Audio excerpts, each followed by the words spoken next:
bienvenue dans ce podcast pour un épisode spécial, hors série dédié au podcaston.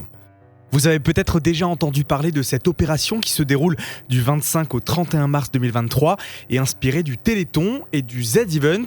C'est un événement qui rassemble plus de 350 podcasteurs francophones qui doivent chacun présenter une association de leur choix, le but étant de réaliser un appel aux dons et donc de récolter un maximum pour nos associations. Aujourd'hui, j'ai décidé de vous présenter une association mosellane, le CMSEA, le Comité mosellan de sauvegarde de l'enfance, de l'adolescence et des adultes, et plus précisément, nous allons nous intéresser à sa branche de la protection de l'enfance. Avant de commencer, je ne vais pas vous demander de faire forcément des dons, car vous allez le voir, ce dont ces personnes et ces enfants ont besoin, c'est surtout de visibilité. De déconstruire des clichés qui persistent sur les enfants placés en maison d'accueil ou aussi en famille d'accueil. Donc partagez cet épisode sur tous vos réseaux sociaux pour faire découvrir le CMSEA et réussir à les soutenir un maximum.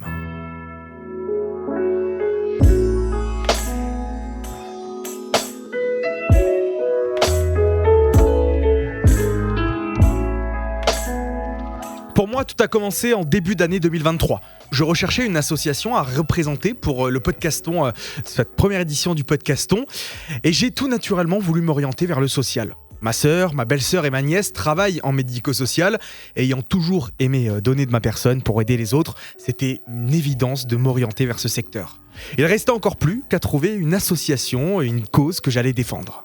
C'est à ce moment-là que j'ai croisé la route de Najib qui m'a parlé de son travail en tant qu'éducateur spécialisé en MEX, qui est une maison d'enfance à caractère social, vulgairement aussi appelée un foyer d'accueil, un terme qui, vous allez le voir, n'est pas très aimé par l'équipe.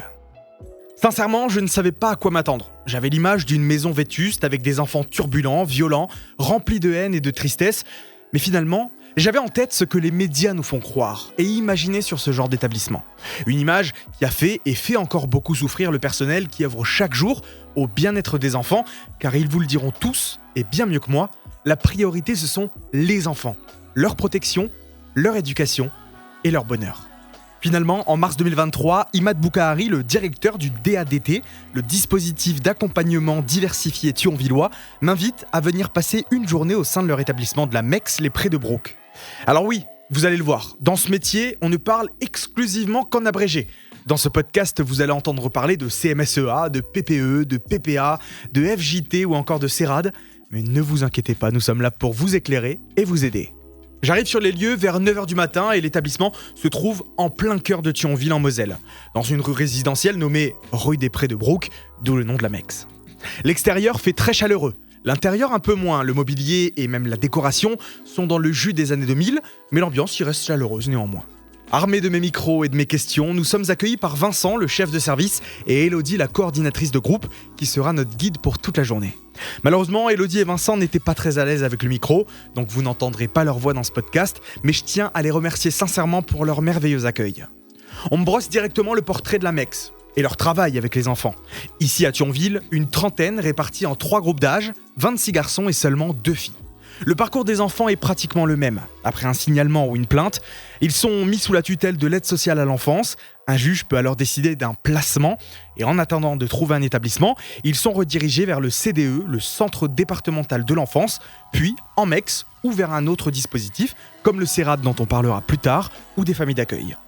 La première personne que je vais voir, c'est Imad. Il nous parle directement de son rôle, nous explique ce qu'il fait au sein du CMSEA, leurs objectifs aussi et son rapport avec les enfants. Oui, alors je m'appelle Imad Boukahari, j'ai 44 ans, je suis père de famille, j'ai une gamine de 17 ans et je travaille au sein du CMSA depuis plus de 20 ans maintenant. Donc j'ai commencé comme éducateur sur l'internat, ensuite je suis passé chef de service du service éducatif renforcé d'accompagnement à domicile que j'ai créé d'ailleurs en lien avec l'association et le département en 2014. Et depuis 2018, je suis directeur du DADT qui regroupe 2 maisons d'enfants, un service éducatif renforcé à domicile et une famille d'accueil. Ici, c'est quoi votre boulot principal? Qu'est-ce que vous faites avec les enfants du début où ils décident d'être placés jusqu'à la fin peut-être de la remise en parents? Alors notre travail à nous, effectivement, on travaille dans le champ de la protection de l'enfance. Donc nous, notre mission, c'est de les protéger dans un premier temps. Dans un second temps, c'est de travailler avec eux autour de leurs besoins, qui sont parfois assez spécifiques selon les gamins.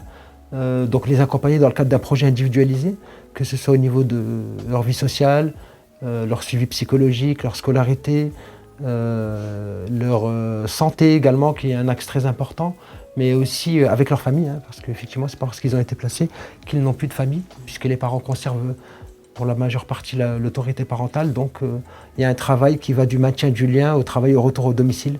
Donc, quand un gamin arrive chez nous, effectivement, la première chose qu'on essaie de cibler, c'est quel travail sera possible avec les parents.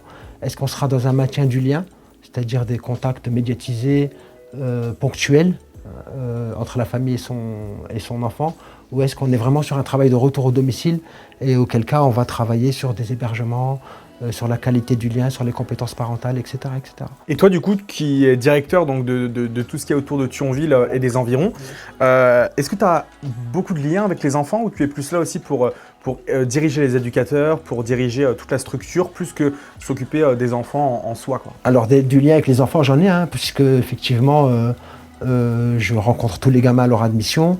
Je les rencontre aussi assez régulièrement dans le cadre de manifestations qu'on peut faire. Je les rencontre aussi dans le cadre de l'astreinte parfois, parce que je suis d'astreinte une semaine sur 2 avec mes collègues, donc je suis amené à intervenir directement sur les unités de vie quand il y a des difficultés notamment. Mais effectivement, de ma position, je suis beaucoup moins en lien avec les gamins que je l'étais quand j'étais chef de service ou éducateur d'internat. Donc ma mission principale à moi, effectivement, c'est d'être garant du projet d'établissement, de sa mise en œuvre, de favoriser les conditions de travail pour que les éducateurs puissent faire leur travail de manière correcte et satisfaisante. Et je suis également garant des valeurs associatives, puisque le comité mosellan de sauvegarde de l'enfance et de l'adolescence, c'est une grosse association sur la Moselle, et que effectivement les valeurs associatives sont déclinées dans notre projet d'établissement, et donc je suis garant un peu de leur opérationnalité, on va dire, sur le terrain. Son but et sa principale priorité, c'est donc la protection des enfants. Pour les encadrer au mieux et les aider dans leur parcours, Imad est entouré d'une multitude de personnes qui œuvrent chaque jour au bien-être des gamins, comme il dit, et il aime parler d'une maison de vie. C'est une prise en charge globale, hein, ils sont placés toute l'année, les enfants. C'est-à-dire qu'on est ouvert 7 jours sur 7, 365 sur 365. Donc c'est leur maison de vie. C'est pour ça qu'on appelle ça une maison d'enfants. C'est ce que je dis souvent, hein, c'est que la maison d'enfants, effectivement, on est tous là au service des gamins. Donc on doit tous partager la même pédagogie, la même philosophie, et que chacun amène sa pierre à l'édifice. Voilà, il n'y a pas plus sachant sur un corps de métier qu'un autre. En tout cas, je pense que c'est ce qui permet aussi d'offrir un cadre sécurisant pour ces gamins.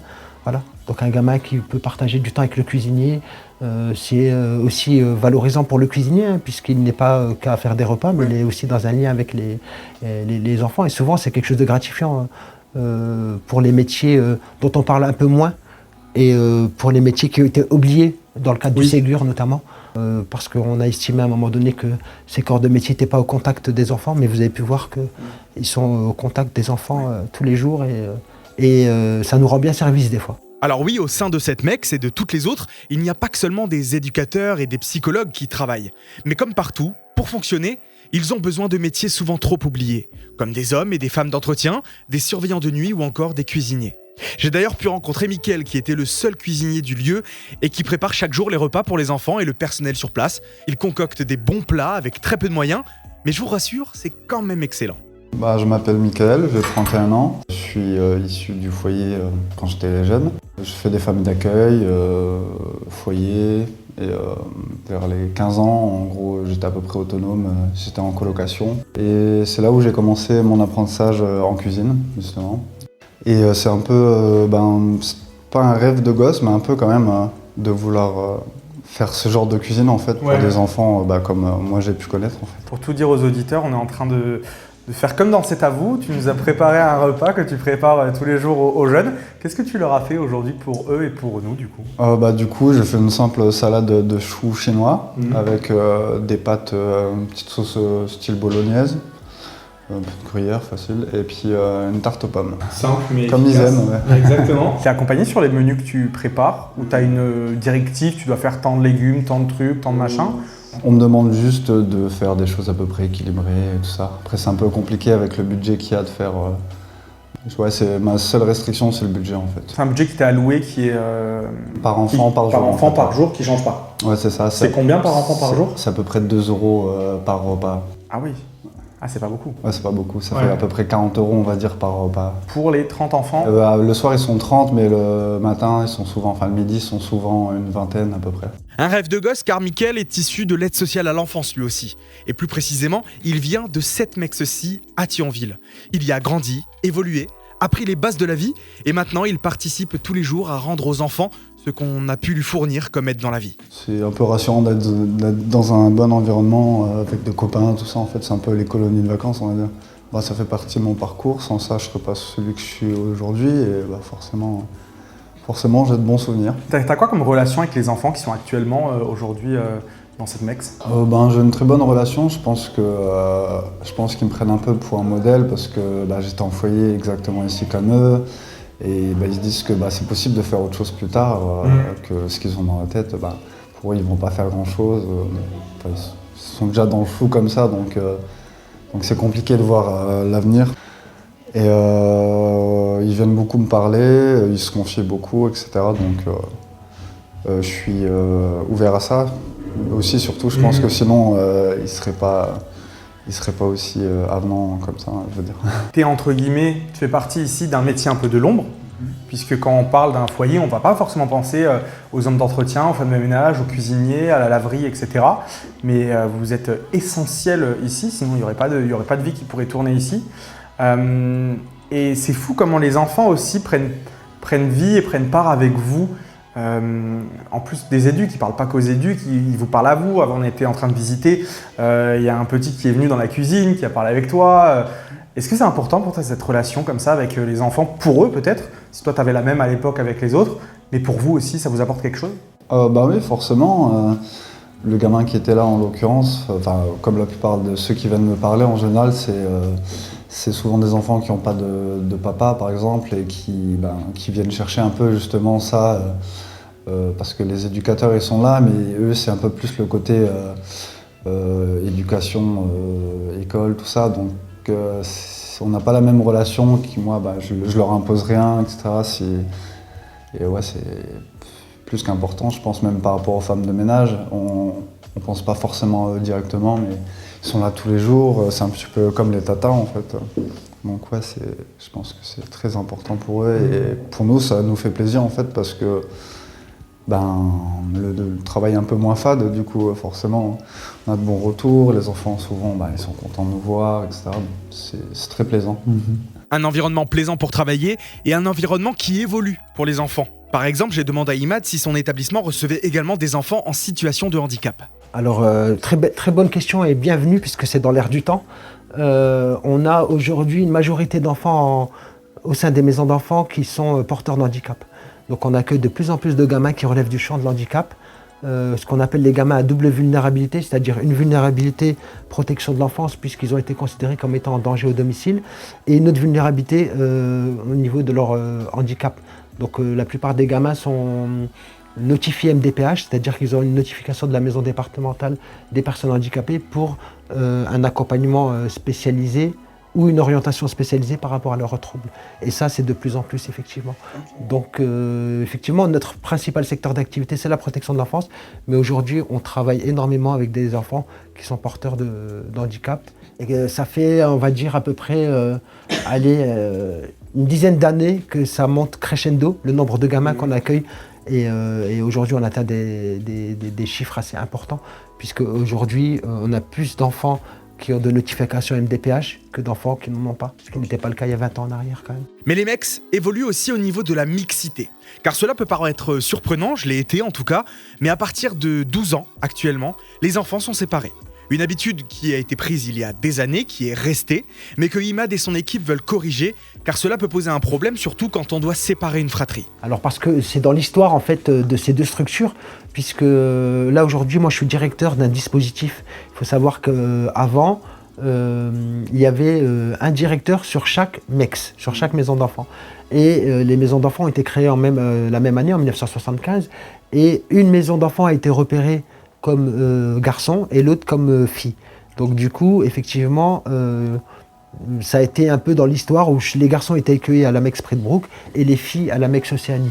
Ensuite, il y a eu le développement de la mixité chez les petits et les moyens sur les deux structures. Ça a mieux pris sur Océanie, sur la Mex-Océanie, où effectivement il y a une sorte de parité filles-garçons sur les étages, sur les unités des plus petits. Mais chez les Jadot, ça a toujours été petit, moyen, ça a toujours été garçons et filles. Et effectivement, on a engagé cette réflexion il y a 1 an. Même avant, on l'a engagé au moment du Covid, puisqu'on s'était rendu compte qu'il y avait certaines séparations de fratrie qui étaient douloureuses. Et on s'est dit qu'il fallait absolument qu'on puisse y remédier. Et comme on a un dispositif aujourd'hui, on estime qu'on est en capacité de travailler sur la mixité, sur le groupe des adolescents. La mixité existe sur les autres unités de vie et on espère que ça va se développer. Après, quand vous travaillez la mixité dans une structure historiquement ancrée dans un accompagnement spécifique, ça peut être compliqué, il peut y avoir des réticences, des résistances. Puis la mixité, des fois, qu'est-ce qu'on entend par mixité chez un professionnel? On entend difficulté d'accompagnement au niveau de la vie intime, au niveau sexualité, etc., etc. Donc c'est pour ça que là, on a engagé un accompagnement, on va être formé, on va être accompagné par une formatrice sur toute l'année 2023 et une partie de l'année 2024, j'espère, pour vraiment accompagner les équipes sur les bienfaits de la mixité, puisqu'aujourd'hui, la mixité, ça ne devrait même pas être questionné en fait. Les éducateurs bossent énormément en équipe. Chaque semaine, ils font une réunion pour parler des points à aborder. Elodie m'a permis d'assister à l'une d'entre elles et j'ai pu voir qu'ils étaient tous très investis. Ils connaissent les enfants sur le bout des doigts, ils organisent pour eux des fêtes et des événements de vie. Par exemple, Pâques arrivant, ils ont prévu un très bel événement avec les enfants. Mais dans le quotidien des éducateurs et du personnel des MEX, on a aussi les formations. Car travailler avec des enfants qui ont un passé douloureux et qui ont vécu ce qu'ils ont vécu, c'est assez compliqué si on n'a pas les formations nécessaires. J'ai pu parler avec Lindsay, une éducatrice spécialisée au sein du service famille. Elle est passionnée par son métier. Vous l'auriez vu parler pendant une demi-heure. Il y avait des étoiles dans ses yeux et ça m'a beaucoup touché. Et elle nous explique donc l'importance de ces formations. Donc moi je suis Lindsay Pourel. Je suis éducatrice au DADT mais au service famille, plus spécifiquement au service famille. Le service famille, c'est plutôt l'accompagnement des visites qui sont ordonnées par le juge, tout ce qui est travail histoire familiale, raison du placement sous forme d'entretien aussi avec les familles, enfin en tout cas faire du lien avec les familles, les jeunes au sein de l'institution. Alors effectivement, on a des groupes d'analyse des pratiques 1 fois par mois, ce qui permet de parler des fois de situations qui sont difficiles à supporter ou difficiles à accompagner, avec effectivement une formatrice qui est psychothérapeute qui vient de Belgique, qui est super d'ailleurs. Donc ça c'est super intéressant pour pouvoir avoir prise de recul. Après il y a les réunions d'équipe qui permet tout simplement aussi de nommer les choses. Et puis il y a les collègues avec qui on discute beaucoup quotidiennement, donc ça c'est un vrai soutien. Et puis, il n'y a pas de honte à dire qu'on est touché par des situations. Je pense que la remise en question et de pouvoir se le dire, ça fera qu'on peut toujours continuer à avancer et à accompagner du mieux possible. Et puis, c'est même bien de dire là-dessus, je gère pas, c'est mieux que quelqu'un prenne le relais. Pour revenir sur ce que disait Lindsay, j'ai demandé plus de précision au niveau des analyses des pratiques professionnelles et des formations à IMAD. Alors tous les mois, on a ce qu'on appelle un groupe d'analyse des pratiques professionnelles. Donc on a essayé vraiment, et je pense que c'est quelque chose qui est très très important, on essaye de faire en sorte que ce groupe d'analyse des pratiques professionnelles soit pour tous les corps de métier. Puisque dans une MEX, on a tendance souvent à parler des éducateurs, effectivement, qui sont le premier corps de métier, qui sont au contact des enfants au quotidien, etc., etc. Mais on a également mis en place des groupes d'analyse des pratiques professionnelles pour les services généraux, pour les services administratifs. On va le mettre en place pour les surveillants de nuit. On en a un pour notre service famille, puisqu'on a un service famille également au sein du DADT. Donc l'objectif, c'est que la pédagogie qu'on essaie de travailler avec les gamins, qu'on essaie de mettre en œuvre, elle soit vraiment diffuse au sein de toutes les équipes. C'est pas uniquement les éducateurs qui sont porteurs de l'accompagnement, puisque le cuisinier peut accueillir des gamins, la lingère peut travailler avec des gamins, etc., etc. C'est vraiment d'avoir une dynamique collective. Donc ça, c'est la formation, enfin c'est une formation, un groupe d'analyse des pratiques professionnelles. On travaille autour du lien développemental, c'est-à-dire comment créer un lien d'attachement sécure avec le gamin et un accueil inconditionnel malgré ses difficultés. Donc c'est une pédagogie qu'on met en place depuis plusieurs années maintenant. Alors sur les formations, il n'y a pas que ça. Effectivement, on fait également des formations tout au long de l'année, des formations ponctuelles autour des évolutions, des problématiques de public qu'on peut accueillir. C'est très important pour nous de former les éducateurs. Alors ça va être de la gestion de la violence, accompagner un enfant porteur de troubles autistiques, les écrits professionnels.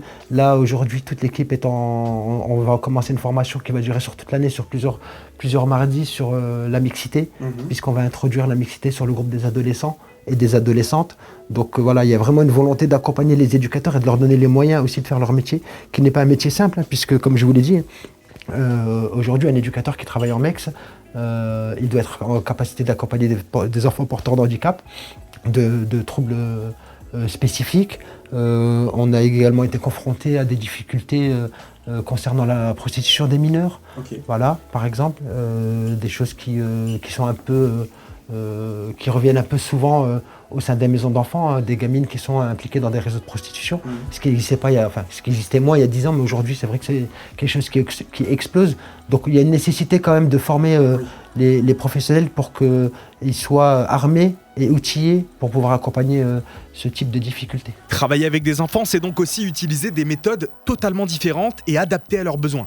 Pour vous imager un peu ça, nous allons retrouver Jennifer, psychologue au sein de la MEX, et qui nous parle de son travail, du parcours que suivent les enfants et des façons qu'elle a trouvées pour s'adapter à eux. Donc Jennifer Garny, je suis l'une des psychologues ici dans l'établissement.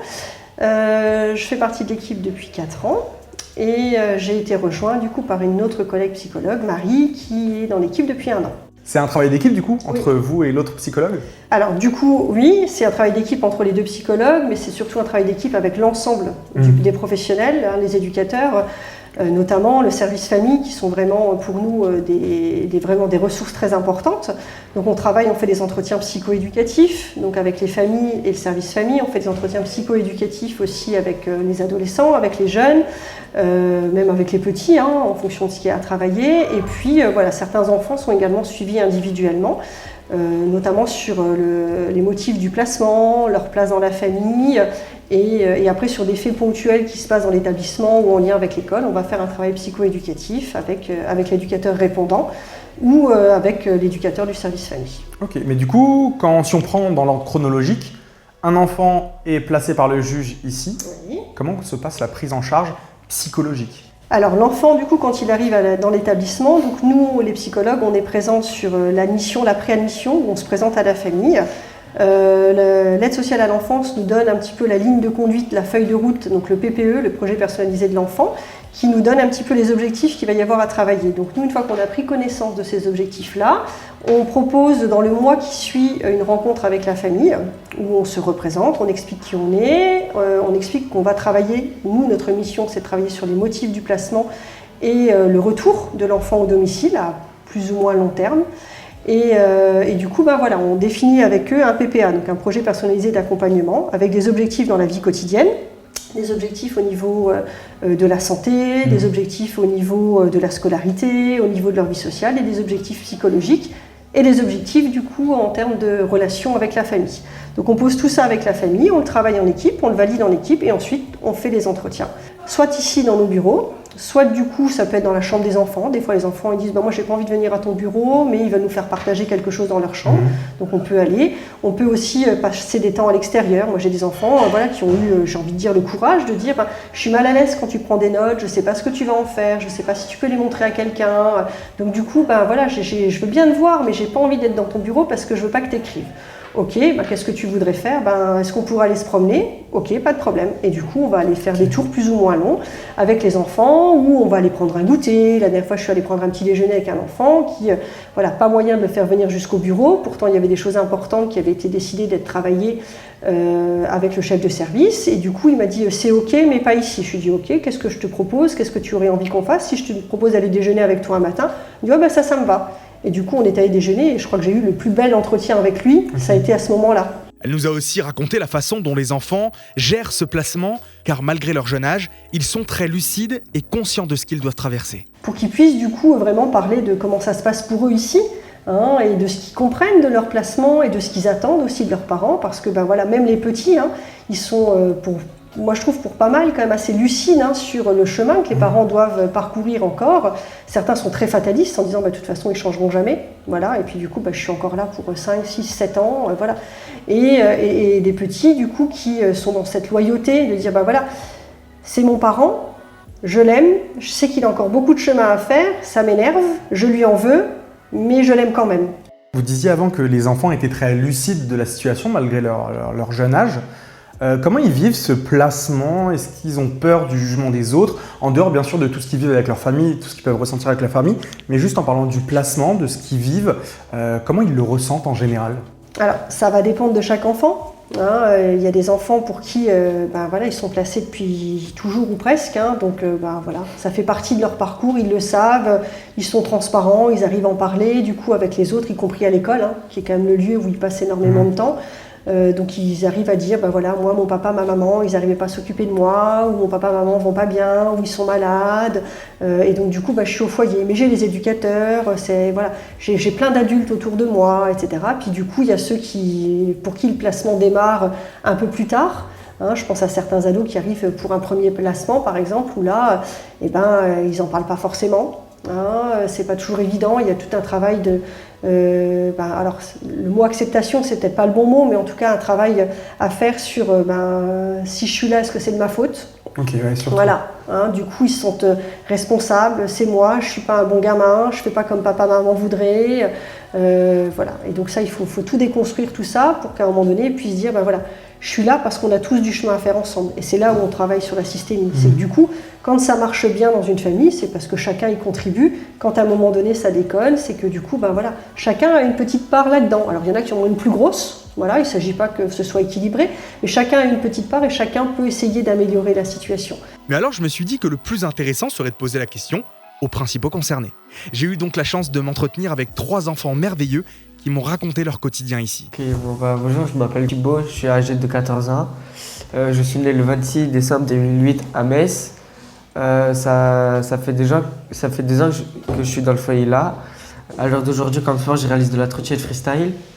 Mon projet professionnel, c'est d'après la 3e orienté vers un apprentissage en pâtisserie de 2 ans en CAP. Je m'appelle Liam Préavian. Je vis dans des foyers depuis à peu près 2 ans. Ouais. Et j'ai 7 ans et demi. Bonjour, je m'appelle Kenzo, je suis en 4e 5. Je vis seul avec ma mère, ça fait depuis 2 ans que je suis au foyer ici. Et mon projet, c'est de faire 3e prépa métier et je vais continuer dans la cuisine. En fait, il y a 3 groupes, mais il y a un groupe où ils sont au même étage. La première partie, c'est chez nous, c'est chez les ados. Et chez les petits moyens, ils sont ensemble. Après, nous, on a nos règles eux aussi, parce qu'on n'a pas forcément le même âge. Du coup, nous, on a plus d'autonomie que eux. Par exemple, on peut faire nos machines tout seul, faire les devoirs tout seul. Il n'y a pas besoin d'accompagnement. Il n'y a pas besoin de nous dire d'aller à la douche, on le fait suffisamment tout seul. On y va à l'école tout seul, on est assez autonome, quoi, voilà. On peut sortir aussi tout seul. On a des heures de sortie. Par exemple, en général, on peut sortir de 14h jusqu'à 18h. Ou même pendant les vacances, on peut sortir le matin jusqu'au le soir. Par exemple, nous, il y a une nouvelle règle qui a été mise, on peut sortir jusqu'à 21h30, 22h. Même pendant le week-end aussi. Et vous les petits? On doit être accompagné d'un éduc. Et des fois, on peut choisir notre sport par année. Et si ça coûte pas trop cher, on peut y aller. Mais sinon, il faut trouver un petit sport. Par exemple, moi, je fais du judo. Moi aussi, j'aime tout. On peut dire liberté, quoi. Ok. Des enfants qui ont une vie normale en soi. Ils sortent, vont à l'école, font du sport, loin de tous les clichés qu'on peut leur coller sans les connaître. Et je leur ai aussi demandé s'ils avaient un éducateur préféré. Une question un petit peu piège. Ils ont su bien y répondre et ça a presque fait pleurer Elodie qui les accompagnait. Non, il n'y a pas de préférence parce qu'ils sont tous là pour nous aider. Et ça, on les remercie assez parce qu'ils bataillent assez pour nous. Il y en a certains qui ne le remarquent pas, malheureusement. Et moi, je trouve que même s'ils ne sont pas assez bien payés, je trouve que leur métier, ce qu'ils font, c'est assez courageux quand même. Que malgré tout, on les aime parce qu'ils sont là pour nous et on n'est pas obligé de les aimer, mais il y en a certains, à force, on s'y attache. On leur doit le respect parce que quand on fait des crises, c'est eux qui nous aident, c'est eux qui nous ont donné un toit, c'est eux qui s'occupent de nous en fait. On leur doit le respect. Je leur dis merci à tous parce que heureusement qu'ils sont là, parce que si on n'avait pas d'adultes, je sais pas comment on ferait. Et on les aime, quoi, c'est comme notre famille. On est tous dans le même bateau. Si l'on revient au parcours que suivent les enfants, il faut se rappeler d'une chose. En arrivant en MEX, ils ont ce qu'on appelle un PPA, un projet personnalisé d'accompagnement. Une sorte de guide qui permet de savoir ce que l'on doit travailler avec l'enfant, faire, etc. Ce PPA est réévalué tous les 6 mois environ, même si des fois on n'attend pas ce délai pour le réévaluer, pour s'adapter aux besoins de chaque enfant. En moyenne, en 2022, il restait 4 ans dans cet établissement, le but premier étant donc qu'ils puissent retourner vivre chez leurs parents quand cela est faisable. Ici, aucun jugement. Un placement n'est pas un échec de la parentalité, mais cela peut être une aide face à des parents qui peuvent se sentir perdus. La priorité, c'est l'enfant. Et pour bien s'en occuper, il faut tous les voir sur le même pied d'égalité. Depuis quelque temps, on observe une augmentation du nombre de placements. Les MEX étant surchargés, le CDE n'a plus d'endroit où les placer et les garde dans ces locaux qui sont moins adaptés à l'évolution des enfants. Effectivement, le CDE, depuis quelques années, il oscille entre des effectifs extrêmement importants et des périodes où ça va un peu mieux. Il ne faut pas oublier aussi que le CDE a été aussi impacté par l'arrivée en masse de mineurs non accompagnés, donc de MNA. Ça, c'est quelque chose qui joue également, qui n'existait pas il y a des années en arrière. Donc ça, c'est les personnes qui s'expatrient en France et c'est des mineurs non accompagnés. C'est ça, c'est des mineurs non accompagnés que la société accompagne. Mais je veux dire, le CDE, dans sa mission première d'accueillir, accueille. Donc il n'y a pas de quota de chiffres, il n'y a pas de quota, ils accueillent quoi qu'il arrive. C'est leur première mission. Alors pourquoi le CDE est engorgé ? Parce que je pense qu'aujourd'hui, toutes les maisons d'enfants, on est comment je vais dire ça ? On est plein. Voilà, on est plein, on a des gamins qui restent placés longtemps, on a des difficultés. Voilà, on a des difficultés avec les partenaires de handicap, puisqu'aujourd'hui on a des gamins qui sont chez nous, qui sont accueillis chez nous, qui devraient être qui devraient être orientés sur des IME, des IMPRO, des ITEP. Aujourd'hui, la politique dans le handicap, et effectivement, c'est une politique, c'est une volonté nationale de travailler sur l'inclusion, que ces gamins bénéficient d'inclusion en milieu ordinaire. Or, aujourd'hui, il y a des gamins, à mon sens, et ça n'engagera que moi, qui ont besoin d'être scolarisés dans des instituts spécialisés, puisqu'ils sont en difficulté dans leur milieu ordinaire. Et ces gamins-là, effectivement, ils sont chez nous. Donc c'est un mauvais placement potentiellement. C'est pas que c'est un mauvais placement, c'est qu'à un moment donné, il n'y a pas de solution pour eux. Il n'y a pas de place dans le champ de l'handicap, donc ils ne sont pas accueillis dans le champ de l'handicap. Donc ils restent chez nous. On a des situations... Dans les maisons d'enfants, aujourd'hui, on a les situations les plus complexes.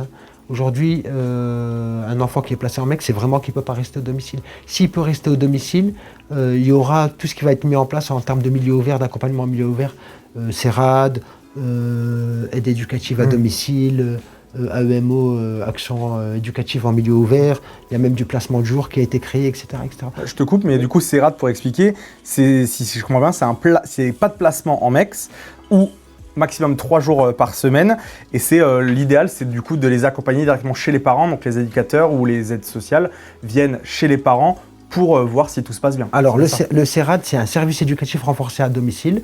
C'est des gamins qui sont placés, mais au domicile des parents. Et c'est des professionnels qui interviennent au minimum 3 fois par semaine. Alors, quand tu dis qu'ils vont au domicile pour voir si tout se passe bien, c'est beaucoup plus que ça. C'est beaucoup plus que ça, puisque quand ils interviennent au domicile, ils interviennent autour d'objectifs bien précis, bien spécifiques dans le cadre du PPA. Avec la famille, il y a un travail de collaboration où il va être défini où ils sont en difficulté, comment on travaille dessus avec l'équipe du CERAD. Et c'est vraiment des interventions. Ce n'est pas des professionnels qui vont au domicile, qui se mettent autour de la table et qui échangent avec la famille, alors comment ça va aujourd'hui, etc. Ils peuvent intervenir à l'école, ils peuvent intervenir sur des moments forts de la journée où ils sont en difficulté, les lever, les coucher, l'étude, le repas. Il y a beaucoup de choses qui sont mises en place dans le cadre du CERAD. Et il y a aussi une possibilité, dans ces situations, quand à un moment donné c'est très compliqué au domicile, ce qu'on appelle, nous, dans notre jargon, des crises conjoncturelles, des moments de tension, de rapatrier l'enfant sur la maison d'enfant. Différents moyens existent donc pour décharger les MEX, comme le processus CERAD, mais malheureusement, beaucoup d'enfants n'ont pas d'autres moyens que d'être accompagnés en MEX. Les éducateurs doivent aussi donc accompagner les parents, les enfants, les préparer, les déculpabiliser et travailler sur leur colère. C'est ce que Imad et l'INSEE nous expliquent. Alors, c'est pas tout à fait leur donner des conseils, parce que ça se passe pas comme ça finalement. Il n'y a pas une baguette magique en disant tu vous faites comme ça et ça va bien fonctionner. C'est plutôt les faire réfléchir à comment ils se positionnent et comment ils rentrent en relation avec leur enfant et comment peut-être ils pourraient trouver eux-mêmes d'autres billets en fait ou d'autres solutions. parce que l'objectif, c'est vraiment aussi de mettre en avant ces familles par leurs compétences. Parce que c'est souvent des familles qui se sentent disqualifiées ou que je suis une mauvaise mère, etc. Et non, en fait, toutes les personnes, toutes les familles, elles ont des compétences. Et nous, l'importance, c'est de les mettre un petit peu en avant et de les aider à... Oui, nous, ce qu'on nous a aussi beaucoup dit avant avec les autres éducateurs et le chef de service, c'est qu'il n'y a pas de jugement ici. C'est vraiment le placement, c'est pas un échec, c'est une aide et vous allez accompagner les enfants parce que le but, c'est pas de les garder, mais c'est de les retourner chez leur famille, tout simplement. Tout à fait, ouais, effectivement. Un placement, l'objectif de tout placement, effectivement, quand c'est possible, c'est effectivement que les enfants puissent à un moment donné réintégrer leur famille. Et c'est un peu effectivement là-dessus qu'on axe. Bon, bien sûr qu'il y a des familles où c'est bien plus compliqué que ça, mais c'est dans ce sens-là qu'on essaye de travailler. Oui. C'est vrai que malheureusement, on se rend compte qu'on est en 2023 et qu'aujourd'hui encore, on parle de la DAS, que les enfants de mecs sont considérés comme... on me pose encore des fois la question en me disant « mais qu'est-ce qu'il a fait le gamin pour être placé ?» alors que le gamin n'a rien fait. Il est juste, il est né malheureusement... des fois dans une famille qui dysfonctionne et que la famille aussi a eu des histoires. Et c'est vrai qu'il y a encore beaucoup de préjugés et beaucoup de stéréotypes qui entourent les gamins qui sont placés chez nous. Nous, ce qui est important avec les gamins quand on les accueille, c'est déjà de les déculpabiliser du placement. Puisque malheureusement, on se rend compte, c'est une constante, les gamins qu'on accueille culpabilisent souvent et s'estiment responsables du placement. Voilà, ça c'est la première chose. Donc la première chose, c'est de travailler autour de la déculpabilisation. La seconde chose qui est un peu plus complexe, c'est de travailler sur le sens de leur histoire. Voilà. Comment ils en sont arrivés là. Voilà. Ça aide aussi à déculpabiliser de cette situation de placement, puisqu'un gamin qui est accueilli en MEX, il a vécu une séparation avec sa famille. Alors des fois, ils ont vécu des choses horribles en famille. Je veux dire, on a des gamins qui ont vécu des choses vraiment traumatisantes. Et pour autant, ils maintiennent quand même du lien avec leur famille. Ils sont quand même dans cette illusion de la famille idéale, etc. etc. Donc l'objectif, c'est de leur donner du sens, qu'ils essayent de pouvoir comprendre comment ils en sont arrivés là et également de travailler autour des motifs de placement. Souvent, quand on travaille autour des motifs de placement, ça permet de déculpabiliser. Ensuite, effectivement, les gamins, ils sont tous des profils abandonniques, c'est-à-dire qu'ils vont être très, très, très sensibles à la relation humaine, ils vont vraiment être sensibles et ils vont la tester. Et ils peuvent aller très très loin pour tester cette relation, pour voir jusqu'où on va tenir, jusqu'où, à un moment donné, ce qu'ils vont rechercher, c'est effectivement voir si on s'accroche à eux et si effectivement on ne va pas les rejeter. Puisqu'ils ont connu malheureusement le rejet dans leur famille. Le rejet dans leur famille, des fois le rejet à l'école, des fois le rejet dans leur club sportif. Et donc c'est quelque chose qui fait partie intégrante d'eux. Et ils vont le tester ici. Et donc nous, notre objectif, effectivement, c'est de ne pas lâcher, de leur montrer qu'on sera toujours là, de leur dire effectivement qu'ils ont beau faire ce qu'ils veulent, on sera toujours là pour eux, pour les accompagner. Et voilà, je pense que c'est le premier travail qu'on fait.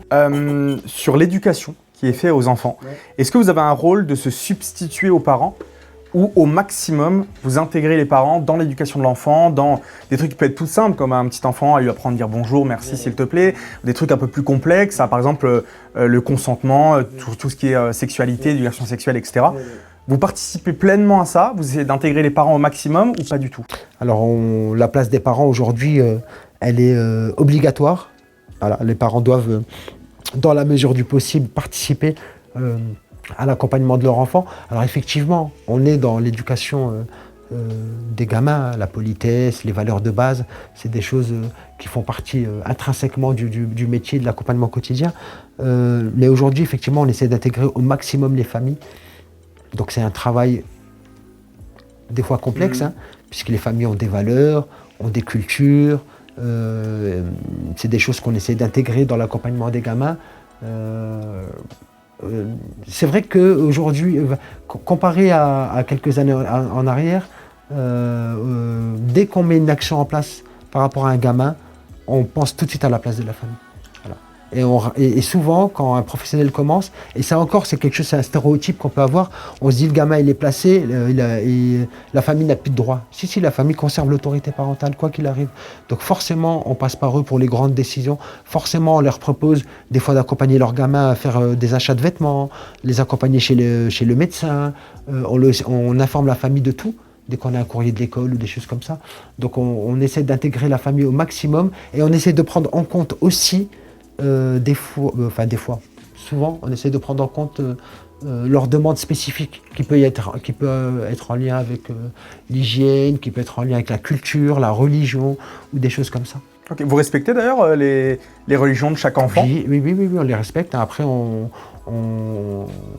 les respecte. Mais là encore, par exemple, vous voyez, c'est quelque chose qui est compliqué. Ouais. On va avoir par exemple des familles qui vont demander à ce que leur enfant ne mange pas de porc. Ouais. Et à côté de ça, on va avoir l'enfant qui, lui, n'est pas d'accord avec ça. Donc vous respectez quand même en premier le lieu choix de l'enfant. Bien sûr, le choix de l'enfant. Mais voilà, en essayant, si vous voulez, on prend en compte la famille, ce qu'elle demande. On respecte le choix de l'enfant, mais là, il y a un gros travail avec la famille pour qu'il puisse accepter aussi des fois que le gamin, voilà, ou en période de jeûne, de ramadan ou de choses comme ça. Oui, pareil, là, on est en période de ramadan. Si l'enfant veut le faire, il a le droit. Et s'il ne veut pas, il a le droit aussi. Voilà, c'est ça. Il a le droit en fonction de son âge, effectivement, de ses capacités, etc. Et effectivement, si l'enfant ne veut pas le faire et que la famille veut qu'il le fasse, il ne le fera pas le ramadan, par exemple. Voilà. Mais au final, est-ce vraiment tout rose comme métier ou comme milieu? Bon, bien sûr que non. Vous l'aurez compris, la violence existe, les viols aussi d'enfants par d'autres enfants existent, les discriminations aussi, mais comme partout. Pour toutes les équipes et les enfants, la principale difficulté, c'est de trouver des personnes prêtes à faire ce métier. Le milieu manque cruellement de personnel. C'est ce personnel qui peut aider plus tard à régler tous les problèmes qui existent dans ces établissements. Comme nous le racontaient Imad et les autres, les gens ne sont pas attirés par cela à cause du salaire et de la charge émotionnelle aussi. Pour finir, j'ai demandé à chacun un dernier mot pour clôturer cette journée. Jennifer a choisi de parler d'un cliché qui devrait disparaître concernant ces établissements. Alors si j'avais, qu'est-ce que je dirais, peut-être violence, avec cette idée qu'effectivement il y a beaucoup de violence en établissement. Oui, il peut y en avoir, mais je ne suis pas sûre qu'il y en ait plus qu'ailleurs non plus. Hein, c'est juste que on a 30 enfants qui vivent ensemble 7 jours sur 7 et 24 heures sur 24, avec 30 situations différentes, avec 30 problématiques, avec 30 besoins ou plus différents. Et il faut que tout le monde cohabite. Il faut que chacun trouve sa place là-dedans. Donc oui, il y a des moments où ça clash, il y a des moments où il y a de la vulgarité, il y a de la violence, mais il y a aussi plein de super moments. C'est des gamins qui sont vraiment en quête d'attention, en quête d'affection, et quand vous avez réussi à tisser cette confiance, qu'ils vous font confiance et qu'ils ont compris que voilà, la confiance, ça marche dans les deux sens. Voilà, ils sont hyper attentionnés, hyper généreux. Voilà. Donc il n'y a pas plus de violence qu'ailleurs. Voilà, après, c'est des gamins qui ont des parcours cabossés. Ils sont tout petits, mais ils ont morflé. Hein, et du coup, ils ont aussi besoin de sentir que l'adulte en face, il est fiable, que l'adulte en face, il est sérieux, que l'adulte, il fait ce qu'il dit. Et qu'on peut lui dire du coup ce qu'on a besoin et qu'il va essayer de trouver des pistes et des réponses avec lui et pas faire à sa place. Voilà, du coup ce serait ça. Lindsay, elle a décidé de nous raconter l'histoire d'un enfant qui l'a marqué. Moi, c'est si je devais parler d'une situation ou d'un enfant qui m'a vraiment marqué, c'est Malias. Quand je suis arrivée ici, Malias, entre guillemets, je pense qu'il va pas... C'était un enfant sauvage. Franchement, c'était crise sur crise, c'était terrible. À l'école, il était vraiment dans un profond mal-être. Je dirais pas un enfant sauvage, mais dans un profond mal-être qu'il exprimait, mais de manière complètement volcanique. Et franchement, c'est vrai que la première sentiment que tu as, c'est que tu as envie de prendre tes jambes à ton cou. Tu te dis, reste là, moi, c'est trop pour moi. Et c'est là vraiment que cet enfant-là, il m'a fait découvrir ce que c'était l'accueil inconditionnel. Et en fait, c'était le challenge parce que je suis arrivée, moi je suis assez challengeuse. Et je me suis dit, si vraiment je peux vraiment bien l'accompagner et que je pourrais être une super éducatrice, c'est avec ce type d'enfant-là que personne ne sait pas comment faire. Et j'ai dit, ça va être lui mon challenge. Et il m'en a fait voir de toutes les couleurs, mais petit à petit. Une pierre après une pierre après une pierre. Alors il y a encore des difficultés, mais il a su évoluer, il a su mieux gérer sa colère. Et là, donc c'est un jeune adolescent qui est toujours ici. Et il faut quand même savoir que Malias, il n'a pas fait de scolarité à l'école primaire, tellement qu'il était en colère et qu'il ne voulait pas rentrer dans les apprentissages. Il a quand même réussi à aller en 6e et il a tout cartonné, 19 de moyenne. Donc il avait un vrai potentiel. Et là, il vient d'être pris dans une école de coiffure, parce que c'est sa passion. Donc voilà, on verra par la suite, mais moi, c'était vraiment ça que j'ai envie de dire, c'est qu'il faut juste tout simplement y croire. Parce que finalement, si je peux juste compléter, excusez-moi, finalement, vous, moi, n'importe qui dans la vie, dans la société, on peut donner le meilleur comme le pire. Tout dépendra du contexte dans lequel on est, en fait. Donc, chaque personne a en lui le meilleur. Donc, il faut juste pouvoir un peu le mettre en éveil. Et ces familles-là, c'est pareil, en fait. Et c'est ça aussi la philosophie que j'ai, et je pense qu'on a ici, c'est que ces familles-là, qui dit qu'un jour, peut-être que nous aussi, on n'aura pas un événement dans notre vie qui va nous détruire et qui fera qu'on va être dans une situation peut-être similaire à ce qu'ils vivent maintenant.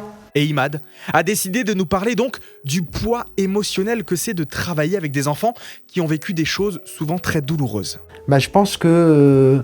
alors là, je vais te parler de mon expérience à moi, parce que je pense que chaque professionnel a sa propre histoire, ses propres émotions. Les premières années, ça n'a pas été simple. Ça n'a vraiment pas été simple, hein, parce que quand tu lis un dossier d'un gamin et que tu as les rapports de ce qu'il a pu vivre auparavant, etc., tu vois des choses un peu atroces ou un peu compliquées. Émotionnellement, c'est difficile. Et puis, avec le temps, tu te rends compte que finalement, les gamins qu'on accueille, ils ont besoin d'être regardés, peut-être pas sous l'angle de la pitié ou de la misère. Voilà. Effectivement, il faut qu'on soit en capacité que ces histoires, elles nous touchent encore. Hein. C'est très, très important qu'elles puissent nous toucher, puisque c'est un travail quand même pour moi qui nécessite une certaine vocation. Mais je pense que le travail en équipe, la communication, les formations, le fait aussi d'expériences où effectivement l'enfant, tu le regardes comme un gamin normal et tu le regardes pas comme un gamin qui fait pitié ou tu le renforces dans une position de victime, etc. C'est des choses qui font qu'à un moment donné, non pas que tu te détaches, hein, mais tu prends en compte leur souffrance, tu prends en compte ce qu'ils ont vécu, tu mets tes émotions au travail également. C'est important de savoir, parce qu'il y a des histoires qui vont te toucher, mais il y a aussi des comportements qui vont t'agacer, il y a des troubles qui vont te mettre à mal, il y a des propos qui vont te... Oui, il faut se contenir des fois. Voilà, aussi. des fois il faut se contenir. Je veux dire, l'émotion, elle peut être aussi douloureuse que colérique. Voilà, je veux dire, c'est un milieu où il y a énormément d'émotions. Et il faut être en capacité de les canaliser, de les mettre au travail et de les communiquer. Je pense que c'est très très important.